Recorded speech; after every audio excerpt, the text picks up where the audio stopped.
So what sort of performance you looking to make this time around? You know, this fight has been moved so many times. Has that affected you at all because of training camp starting, stopping? You know, it's like a train. You know, when the train get going, you tend to start, stop, want to keep going. But, you know, now we already pushed through. I can't think about what happened. I just got to get in there and perform. Who knows if it affects me because I'm not in the ring right now. Now, you've been getting some top-level opposition in terms of sparring for this camp. You were in there with Robert Brant. You're in there with, obviously, Errol the Burl, you know, the truth. How is it for you? Do you feel that 100%? Because Charles Hatley, while the hardcore fans may not have seen him a lot, he's been in there with you guys in terms of amateurs. Like a lot of the other PBC fighters know him. Yeah, so he's no just someone you could just overlook. He's not a walk in the park. He's not an easy fight. You know, I'm gonna get in there and have to bang. I'm gonna have to fight. I have to be smart. I'm gonna be. It will be difficult, but I guess when you're the champion, these are the things that you face. And right now, the only thing that I know I have to do best is just focus on myself, focus on my growth, and continue to prosper as a fighter. How do you look at that John Jackson performance for yourself? Do you look at it as a blessing in disguise? Some people seeing you losing it, but then you came from behind, knocked them out, and changed the perception. Everyone thought your brother was the big puncher. All of a sudden, you knock him out flat, you know. I have more to show. You know, I got more to give, and if the chin is suspect, then that means I must expose it. Everybody thought that John Jackson had a weak chin, and he fought Andy Lee, got knocked out, so everybody was going in there saying that maybe that might happen again. So I don't know. I'm getting in there, I'm training, I'm working hard, I'm doing what I'm doing, I'm just listening to my coaches, I'm applying myself as I work out.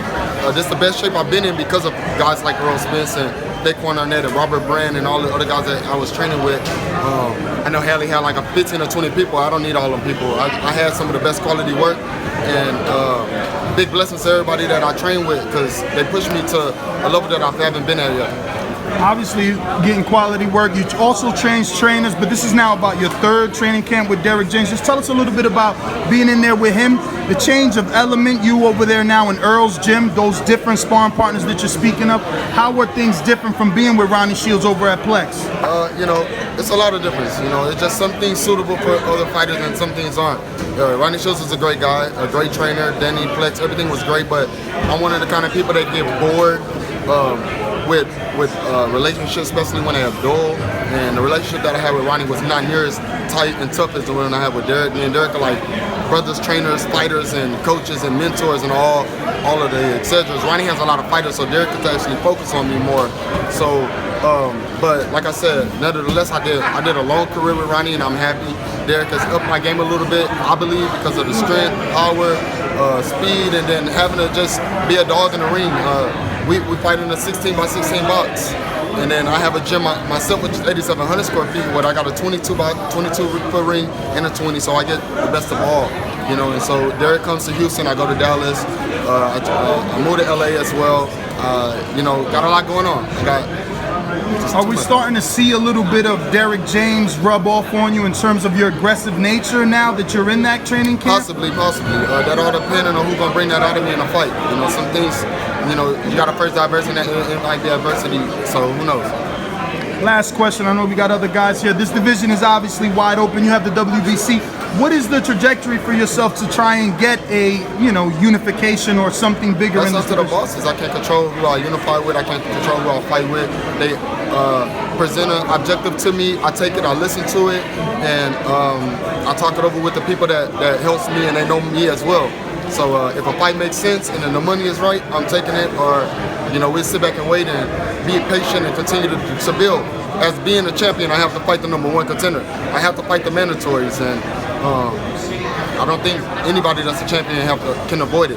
So, but with that specific WBC title, don't you feel like fighters should be calling you out? That's usually the most prestigious title, the one all the boxers want. Shouldn't they be calling you? It's chess moves in this game. It's chess moves. So nothing that we can do. Nothing. Some fighters already know. Me calling them out makes no sense. You know, just at the time my brother fought J-Rock, it was just at the right time, and so. You know, I'm just being patient and letting God take over the show. You know when your brother might make his debut at 160 yet?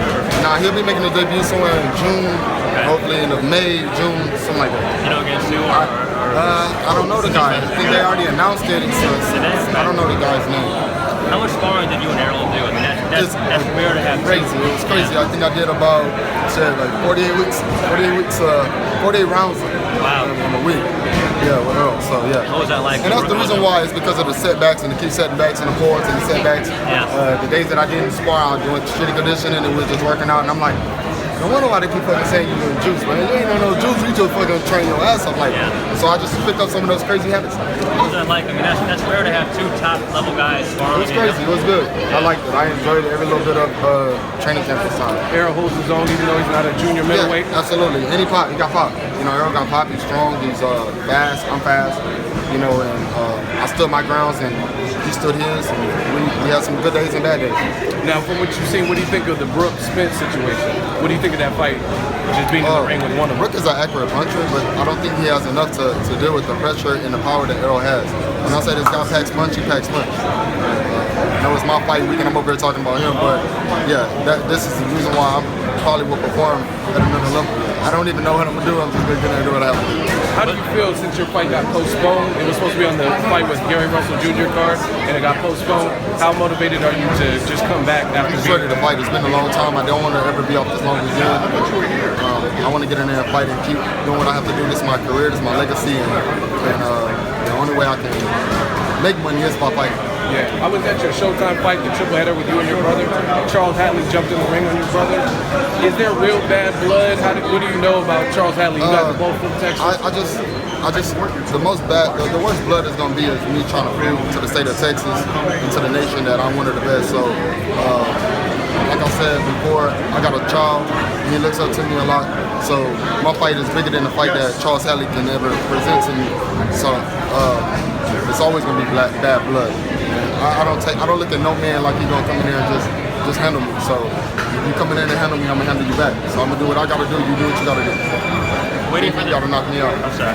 Waiting for this fight and having this rescheduled a couple of times and this not being the main event but the co-feature.